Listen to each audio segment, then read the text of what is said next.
All right, we might as well get started. Welcome, everyone. Thanks for coming by. Before I get started, does anyone have any questions or comments, or shall I just start off with the administration type stuff?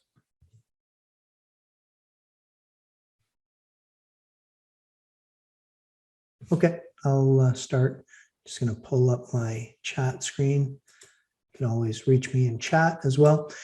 So this week is much like any other week. We have chapter 6 to deal with this week. So a quiz, nothing else particularly due. We have reading week next week, and then the week after that is the midterm. So that's probably why we have a couple more people than we have been seeing here. And I will certainly talk at a fair bit of length about what to expect for the midterm. Keep in mind too that even though some of you here may know some of these answers, I'm speaking so that people can look at the recorded video afterwards and see what it is that we've covered here. So I'll just give you an overview and straight from the syllabus. The midterm exam is worth 25%. It's on Tuesday, November the 2nd. I thought that I would put it at 11 in the morning, but I'm still going to consider that, and I'll announce it before time. The problem that I face with scheduling the midterm is that we have people all over the world here, so people can be as far as 12 hours out of sync, and I would prefer it wasn't 2 in the morning for someone when they write it, but I will only be opening it for a couple hours. The other thing that I'm trying to be mindful of is that it not interfere with other classes. We don't have a scheduled class time for this class, unlike other classes. We have this meeting time, but I set it as opposed to the school setting it. So this meeting time may interfere with other schedules with the school. So I'm going to just try and pick a time that appeals to as many different time zones as possible, and we'll just deal with it that way. And if unfortunately people have to miss classes, that's just going to be the way it is. It's only going to be open for 2 hours. The problem that I struggle with is if I leave it open for a half day, and this is based on previous experience, I have students doing the exam in groups, or one student doing the exam and relaying the information to the next one, and so forth. So that as the period goes on, people are getting higher and higher marks because more and more of the exam is known at that point. So that's why I can only open it for 2 hours, so that everyone has to do it simultaneously. Now, if you have a conflict, meaning you're writing another exam and you can show that to me, I will happily reschedule on an individual basis for that. If you have an accommodation, the accommodation will kick in automatically. That's another reason that I like to do exams in the morning. There are a fair number of people that have accommodations that they can't have evening exams. That's just not permitted for their accommodation. So I do try and do it in the morning or during regular daytime. Again, if someone has an accommodation and they live, for instance, in China, then their accommodation is going to require me to reschedule for them specifically. But I can deal with that on an individual basis as needed. So like I said, it's a 25% midterm. It covers chapters 1 to 5, even though we're doing chapter 6 now. The reason I didn't do the exam, normally I would do it on the 6th week, but under normal schedules, at least in the winter, which is when this course usually runs, the break is after the 5th week and before the 6th week or the 6th chapter. So I elected to do the 6th chapter so that people would have reading week to study if they so desire. Okay. So we'll have a relatively light week once you get back. You'll have the Tuesday exam, and there'll be nothing else due that week whatsoever. Then we'll move into the next chapter worth of study.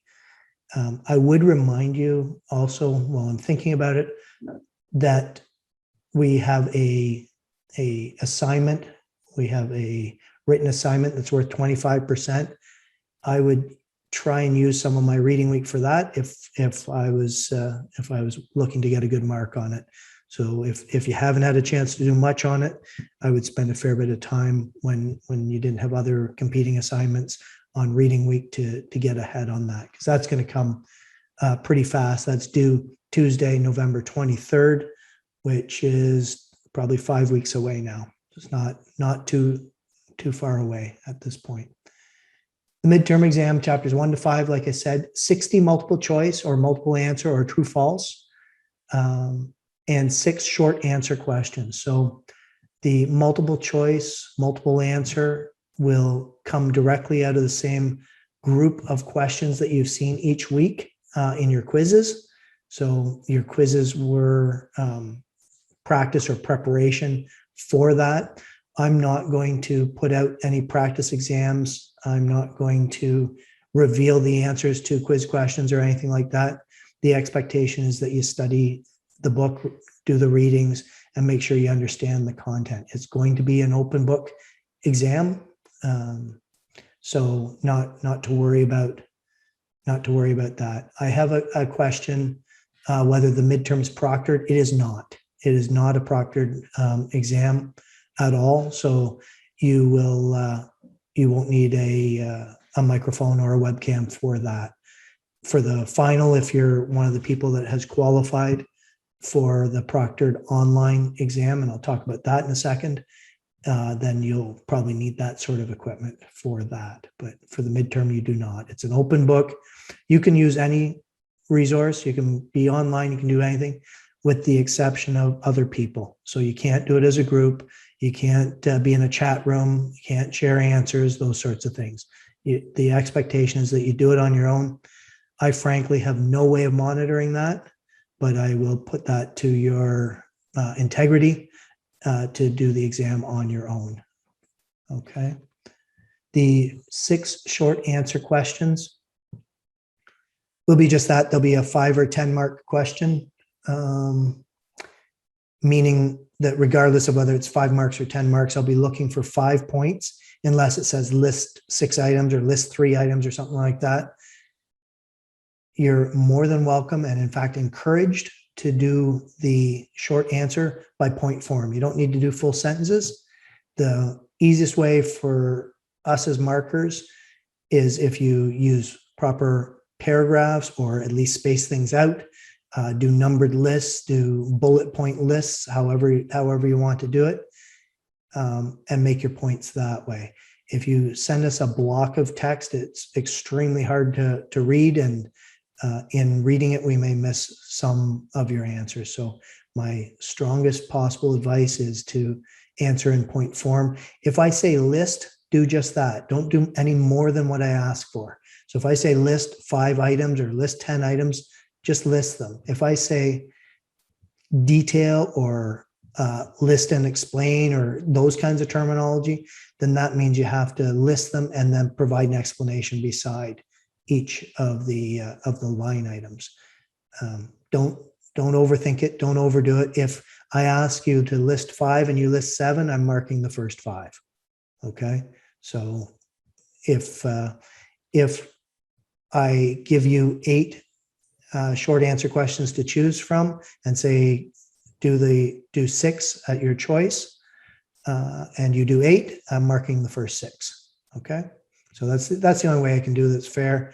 I can't give you the best if you happen to do all 8 and someone else does 6 following the instructions. I can't reward you for not following the instructions. So I mark the first X number of points that you put down, and I mark that number of questions that you answer. The midterm is online. That is correct. So it will appear on the left-hand side. I'm just pulling up my Blackboard here. On the left-hand side, we have things like homepage, getting started, syllabus, course content. It'll be in that menu on the left-hand side, and it will appear as saying midterm. You'll be able to get it there. So yeah, that's where you'll find it. It'll It'll open there'll be nothing there. You'll see the menu will come up, and I won't set it up for another week or more. The menu item will come up and you'll click on it and there'll be nothing there until 11 in the morning or whenever it is that I decide to start it. I might do it at 10 or 11 in the morning would be my go-to times to start it. And I do that partly because I want to be available too, so that if there is a problem, your first call is to tech support, or your first emails to tech support. They will be on standby for any sort of problems going on. Your second email should be to me. So there's nothing I can really do. I can't solve any technical issues, but if I get email from 10, 12, 15, 100 different students saying that Blackboard's down or the exam's not working, then I know that something's really going on. The exam, you will be able to leave it and resume it, but the timer keeps running. So if I run it from 10 till noon, you're welcome to go and have a smoke break, have a snack, do whatever, take a phone call, watch a TV show, do whatever you want, but know that the timer is still running. So once you start the exam, you will have the 2-hour period, subject to accommodations, to write that, and you pausing it does not pause the timer. Okay. I think that's all I wanted to say about the midterm. So I think I've alluded to the fact that it's 120 minutes. It's 2 hours long. The best preparation that you can do, in my opinion, is to read through the chapters, understand what's going on, pretty standard stuff. Listen to the lectures again if you want, but the readings in the chapters are primary. If you want to look at your quizzes and see the questions, then go back to the textbook to see what's going on. If you feel like you got a poor mark in that quiz or whatever, then do that. I've always recommended, and I recommended strongly at the beginning of this course, that you get electronic textbooks, because if I was working through the exam and I had a question I didn't know, I'd do a keyword search right in the text. I try and find something unique and find, if there's a term, for instance, that's relatively unique, you could keyword search that in the text and come to where the answer is. If you rely on Google searching and keyword searching for all of your answers, you will run out of time.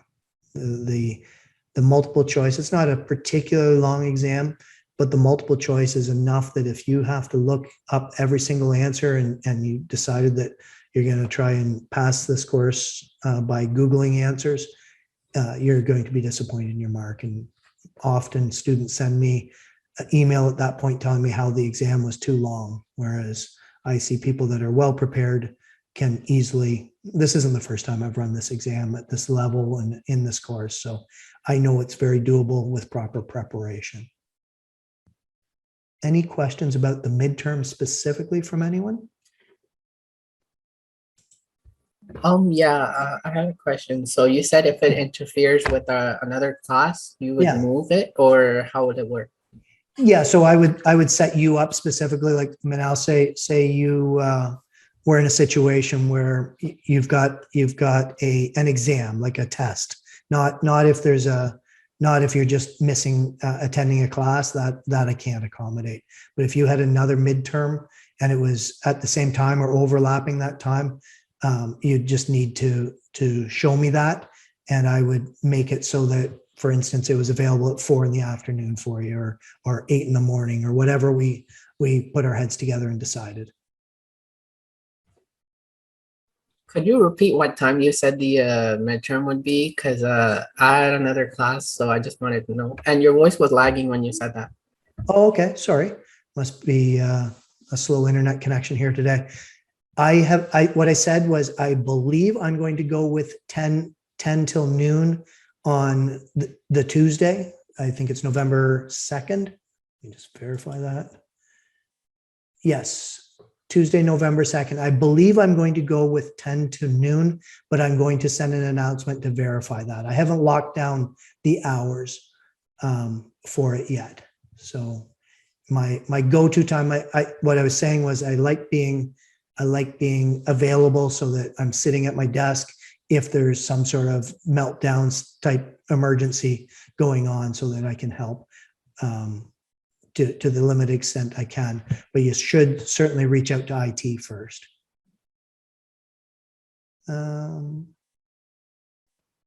Any other questions about? So another one. So will it be 24 hours, or how will you structure it between? Yeah.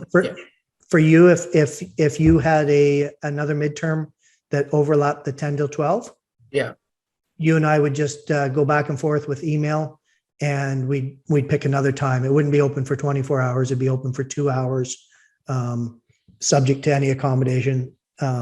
No, I was talking about like 2 hour is fine, but like I was talking about like, will it be within the 24 hour that I have to yes. do it in, like that type? Yeah, I want to, I mean, ideally, if, I'm relatively flexible, but I would like to do it on that same day, because I've got to mark all these and get the marks back to you, you and the rest of the class, so that, because we're coming up on the drop date. And the significance of that, for anyone that's not aware, and I'm just looking when the drop date is. So the drop date, what I'm calling the drop date, is actually officially called the course withdrawal deadline. The drop date is Tuesday, November 9th. And that is the last date that you can withdraw from the course without an academic penalty. So if you wait until Wednesday, November 10th and drop the course, whatever marks you get go on your academic record. Okay, so the drop date is very significant, because you wouldn't mar your academic record if you decided that you just did terribly on the midterm and it was an unsalvageable course, and you didn't want to listen to my lectures anymore. You want to drop that by Tuesday, November the 9th. And I have a commitment to have at least 25% of total marks available. In this course, it's 34%. But in order to reach that threshold, I have to have the midterm marked. So, and I don't release marks on the midterm until everyone's written it. That makes sense? Excuse me, sir. So I literally have joined the group for the term papers. So I just need help knowing. Yeah, I've joined. Yeah, Victor. I've joined the group for the term papers. So I didn't just know all my group members for it. Okay, Victor, give us a second here. We're just dealing with the midterm at the moment. I saw your chat message, so I will answer your question. I just want to make sure that we're done with the midterm questions at this point, because I think that's okay, what. sir. Yep. And does anyone else have any questions about the midterm?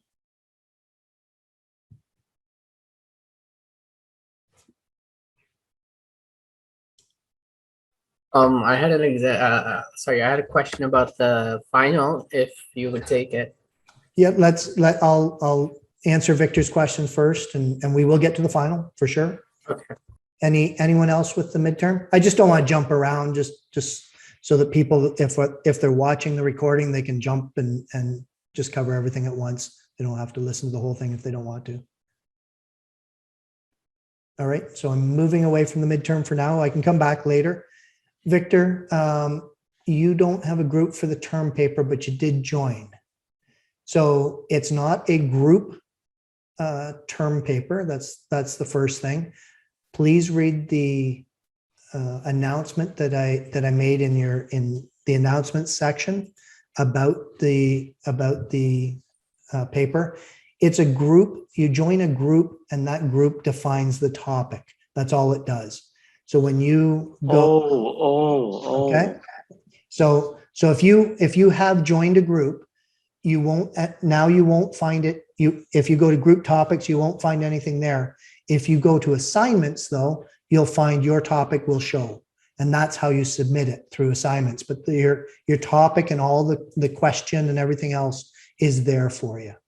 There's also, under assignments, there's one good video to watch there about the term papers, clarifying what I'm looking for in the term papers.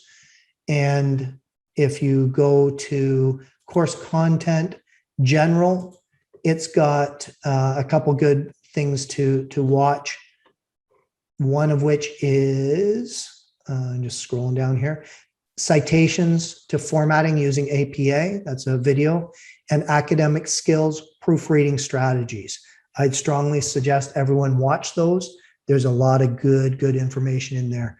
There's a portion of that assignment that is dedicated to APA. If you don't cite properly and you don't do references properly, then you're going to lose some marks that way. And the proofreading will just allow you, it's only, I think, a 1,500 word, don't quote me on that, approximately a 1,500 word assignment. So you want to write it in such a way that you maximize the use of 1,500 words. It's actually quite challenging when you have a short, if I said it can be up to 10,000 words, it makes it easy. You can ramble on forever. I want a concise, information dense, well thought out, well prepared, well edited term paper, something that's enjoyable to read, that doesn't have any wasted space in it. So that's why I keep it short, even though it's worth 25% of your mark. Okay. Does that answer your main concern, Victor? Yes, sir. Okay, awesome. Does anyone else have any questions about the term paper at this point? I'm just, bear with me, I'm just reviewing the number of words. I sometimes tweak it. I think I went with 1,500 words for the term paper. I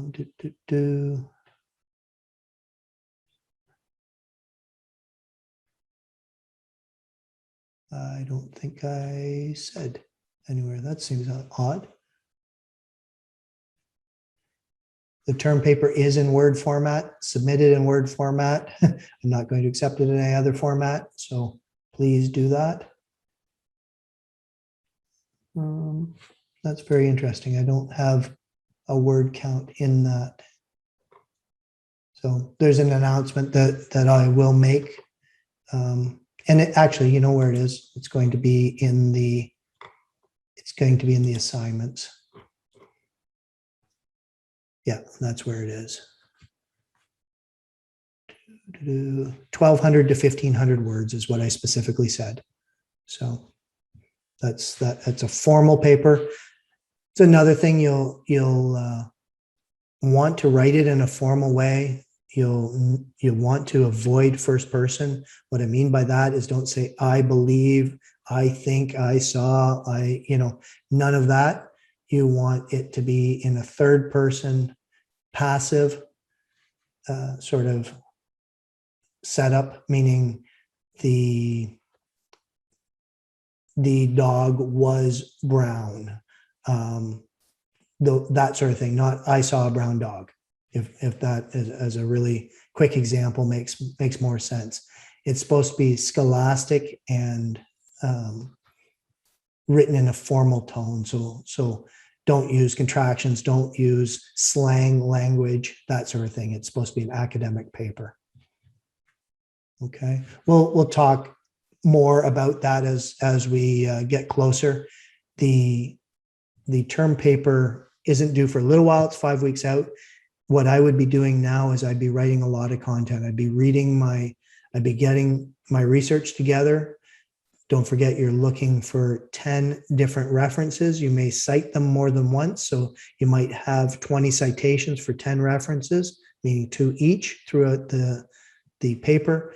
But you do need 10 references, and the quality of references matters. So don't just go on the web. Like Google Scholar is a good place to start with peer-reviewed papers and acknowledged sources and acknowledged experts and things like that, as opposed to just really low-level sources. If you go to Wiki, you don't use Wiki as a reference, Wikipedia as a reference, but you can find a lot of sources by looking up your subject matter in Wikipedia.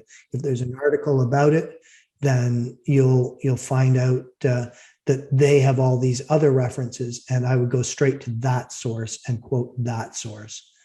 Okay, So I've given you a few videos to watch about it, and I would strongly suggest doing that. But if my approach, and I've said this in previous office hours, would be to write 2,000, 2,500 words, whatever, and then cut it down to the 1,500 so that I got rid of all the fluff and all the stuff that wasn't as important, and as opposed to writing 1,000 words and trying to snow me by putting in 200 words of fluff or descriptive narration or whatever to get to the word count. So it'd be better to write too much and cut it down than not to write enough and try and fluff it up and make the content good somehow. Okay. Any further questions for the term paper for now?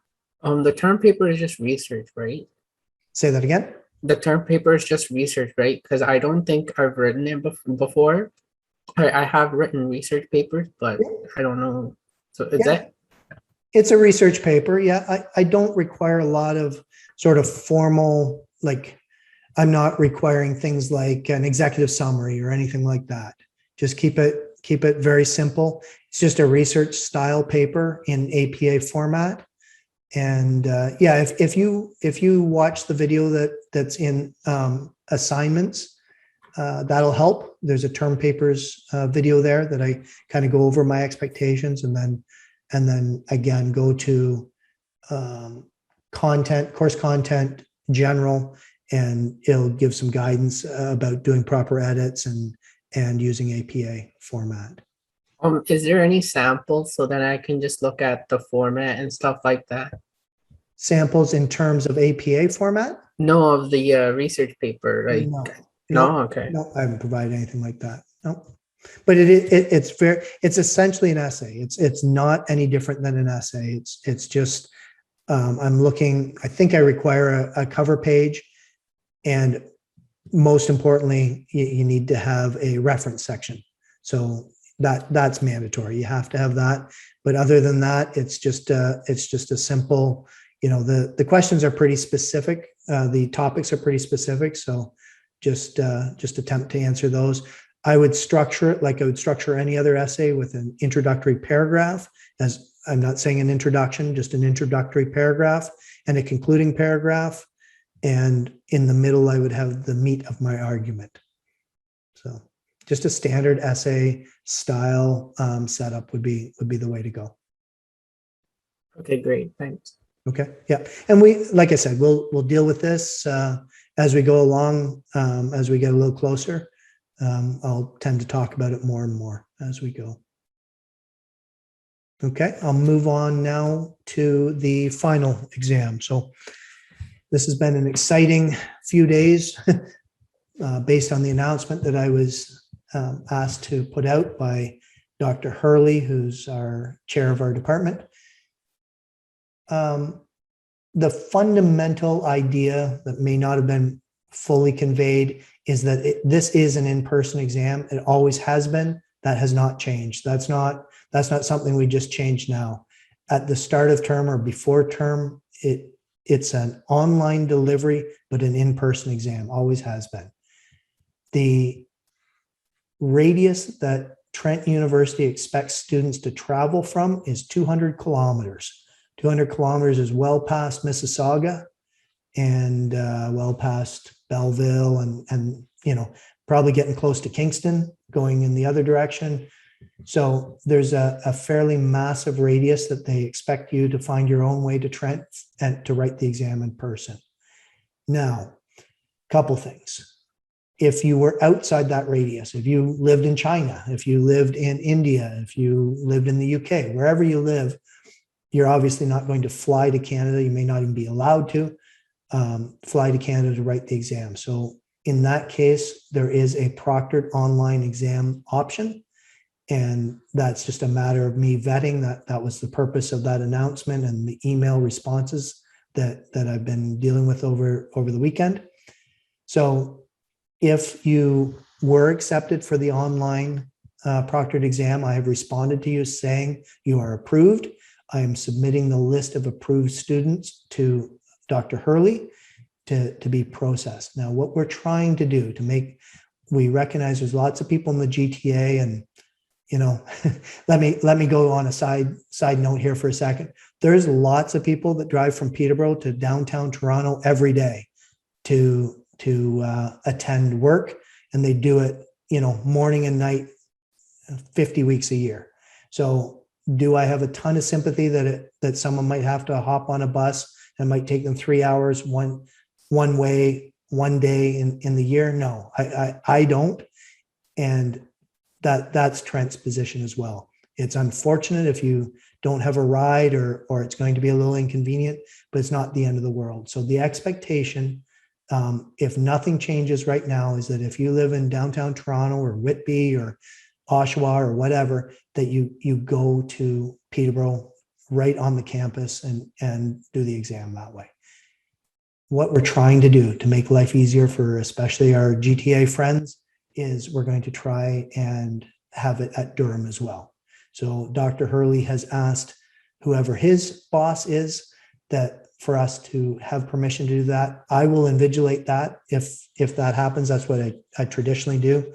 This course is usually offered in Durham and Peterborough simultaneously in the winter term. I teach both. So I would normally invigilate in Durham.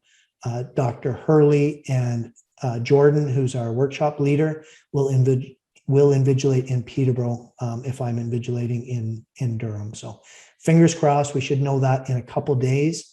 Now make everyone's life a whole lot easier. Yeah, and other than that, that's sort of the position of the school now.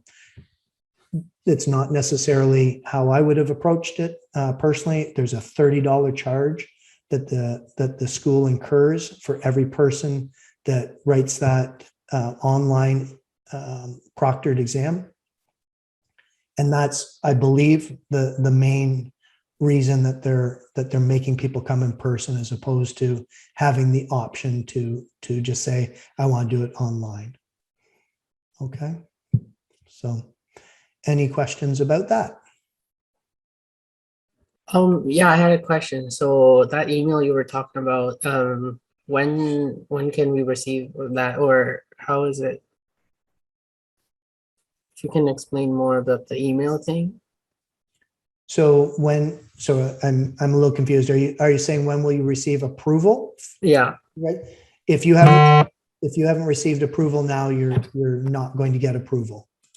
The deadline was 5 o'clock. I've responded to everyone with the exception of one student that wrote me at 4:50 that I haven't had a chance to get back to yet.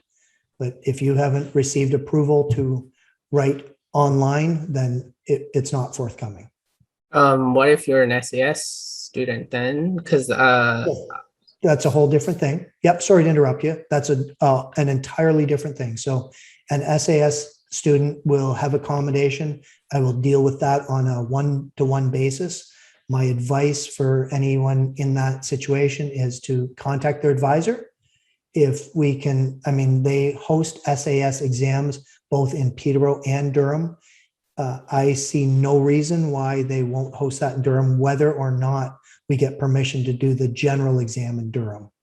So that's one thing. If the SAS accommodation says that it should be an online, then that's what we'll do with that as well. But that kind of goes separately. That goes through SAS. They have their own set of rules. I'm 100% supportive of anyone that needs accommodation getting accommodation. The problem that I have, the restriction that I'm operating under is that Trent University has decided that the proctored online exam is not an option. It's only for people that live 200 kilometers or more away, outside of SAS accommodations. Okay. So I'm happy to deal with that, but SAS accommodations are always dealt with separately and individually anyways. Does that help you out? Yeah, but because you also said like you were appealing to the administration here at Durham, so it's not yet decided.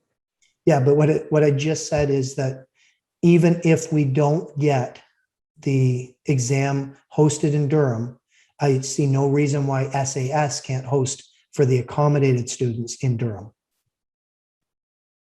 Like that, those are two independent things. There doesn't have to be, in other words, there doesn't have to be an exam running in Durham in one of the Durham classes for SAS to have people writing the exam in Durham. So they have their own separate area. They have their own separate people. It has nothing to do with me particularly. I just have to approve it. Am I making sense? Yes. So far. Okay. Did you have other questions?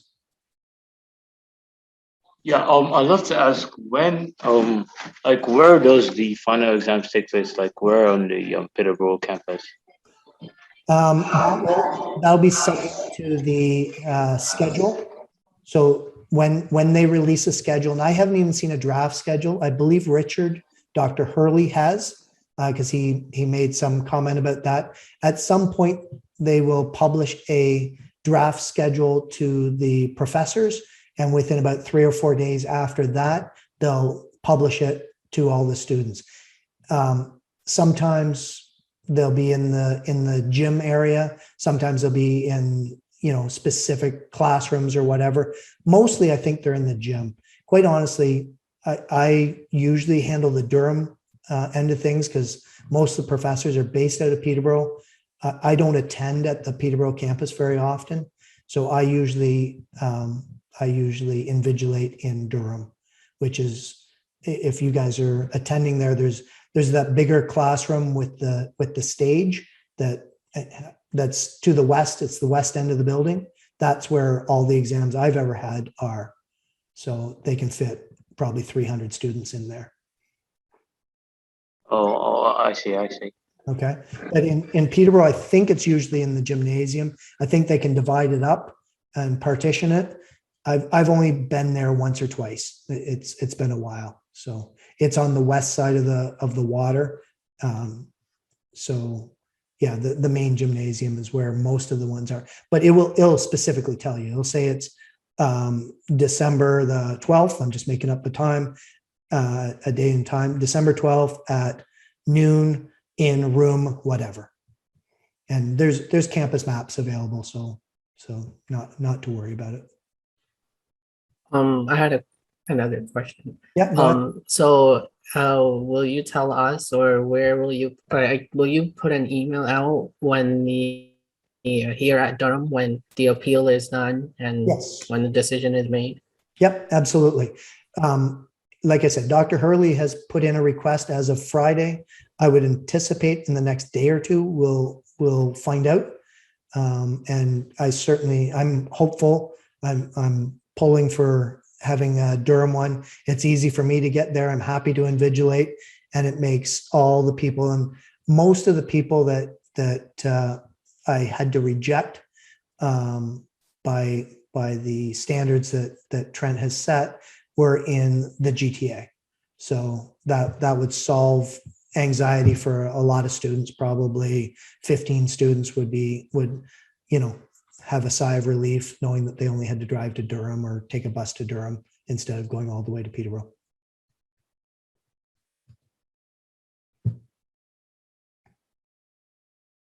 One more. Is the final exam closed book or? That's a great question. I'm just referring to the syllabus because whatever I've said in the syllabus. Syllabus doesn't say if it's open book or closed book. Normally, I would have it as a closed book. That would be the normal way. I've had it open book for the last year and a bit because we've not done in-person exams. We've not done invigilated exams or proctored exams. And the online proctored exam wasn't even an option last year. My preference would definitely be to have it as a closed book exam with a one-page cheat sheet. So allow you to write down some notes and study, and you could bring in a two-sided cheat sheet with all the notes you wanted, but that's the only study aid that you would have. That's my go-to preference. Wait, so if the midterm is open book, then the final is closed book. It's not making sense to me. Okay, don't open your book in the midterm then. Oh, I'm only kidding. It's different, but they're also different weights, right? The midterm's worth 25%, the final's worth 35%.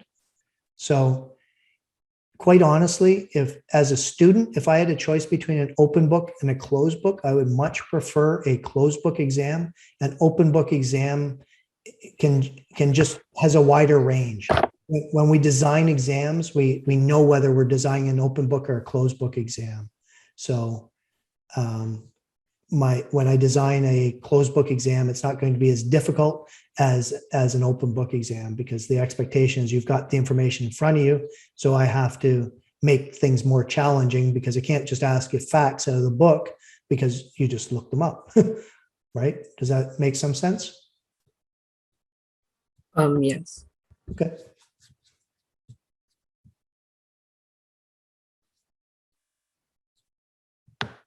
We're quite a long ways away from the final. The only reason we're really talking about it was because of all the email that flew back and forth with this online proctored exam question as of Friday.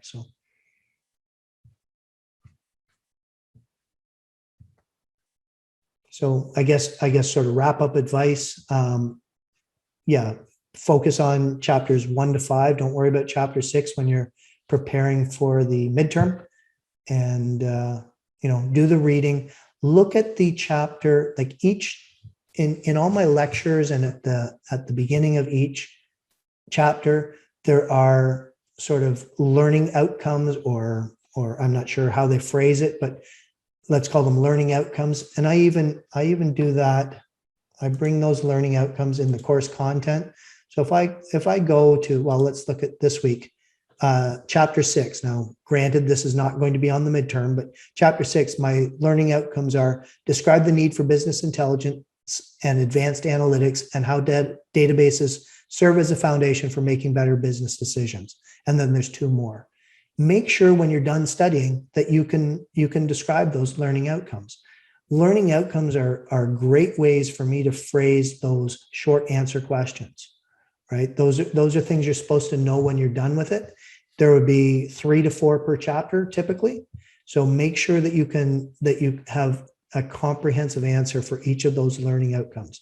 They're in the book. They're also in my course content, copied straight out of the book. They're also in my lectures. So, okay. And like I said, the multiple choice and multiple answer questions are going to be, you're going to have seen some of them, you're going to recognize some of them, but they're fairly deep pools, meaning there's lots of choices, and it's just going to be a random choice per each student. So the ones that one student gets will not be the same questions as another student gets. And that's just to preserve the integrity of the exam to a certain extent. Okay, any other questions? I'll open the floor wide open. Any other questions about anything?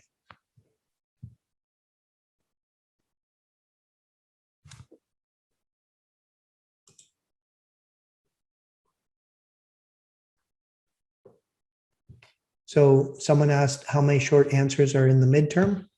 The answer to that is 6, but the reason you should know that is you should just refer to the syllabus. So I know that in many cases, this is the first term for a lot of the students here, but any course that you take, you should carefully read through the syllabus and refer back to it. So it'll tell you things like that, and it'll tell you what to expect. So in the syllabus, it's very specific, and I'm probably more specific than most. It says 60 multiple choice, multiple answer, or true false questions, and 6 short answer questions.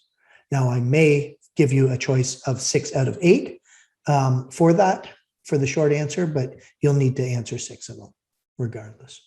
Okay. Just flipping back and forth. Sorry. Make sure I'm covering chat as well. You're welcome. So someone asked if we do live in the GTA, would you recommend staying in a motel for the night just before the final, in case of weather problems that could arise? So Trent University will cancel finals, or reschedule, I should probably say, finals in the case of inclement weather. They are not going to risk the health of their students just to write an exam. If we get crappy road conditions that are not safe to drive, they will simply cancel. Typically, when I teach in the winter time, granted we're only talking mid-December, so it's not usually as bad road conditions then. But in January, February, there's usually a couple weeks there that get canceled, and it's often just the threat of, let's say, freezing rain or something like that will cancel it. So that will be conveyed if they are canceling the exam, or postponing the exam rather, and we'd reschedule it. My recommendation about staying overnight in a motel, that's a personal and economic decision.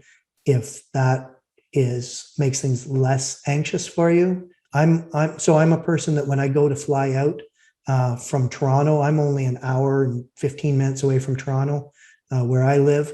If I fly out of Toronto to go on a vacation or go on a trip for business or whatever, I stay overnight the night before. I don't want to take the risk of having to drive an hour and a quarter and having, an accident on the road. Not me necessarily, but someone having an accident and shutting down a road or whatever. So if you have the financial capability of doing that, and if we're not making the exam available in Durham and that's not closer for you, I would encourage you to do that. I think that's fine. But if it's a financial burden or not feasible, then I guess I would drive in the morning and do it then. I would always give myself lots of extra time so that I wasn't anxious during the drive. I'd much rather end up 2 hours earlier in Peterborough than get there 15 minutes into the exam. And in case, again, I'm going to assume that a lot of you have not written an exam, a final exam at Trent yet.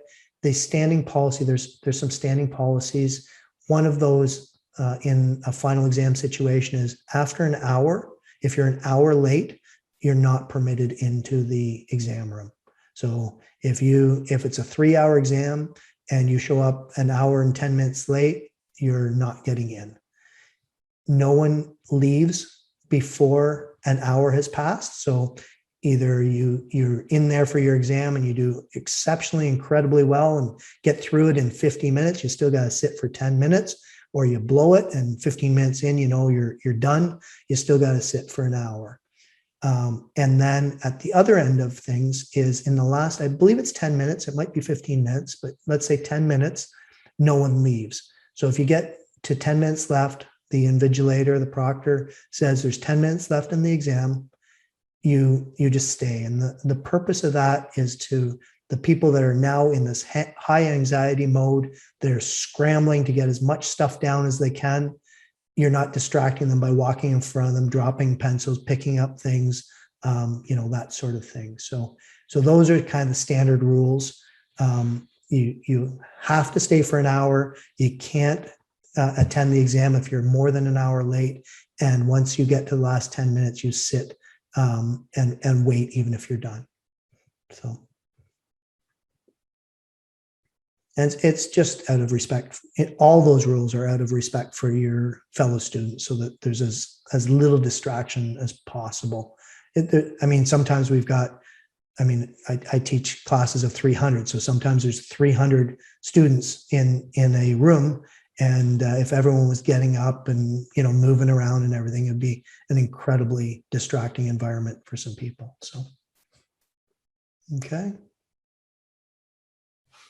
Any other questions, comments, or concerns, folks?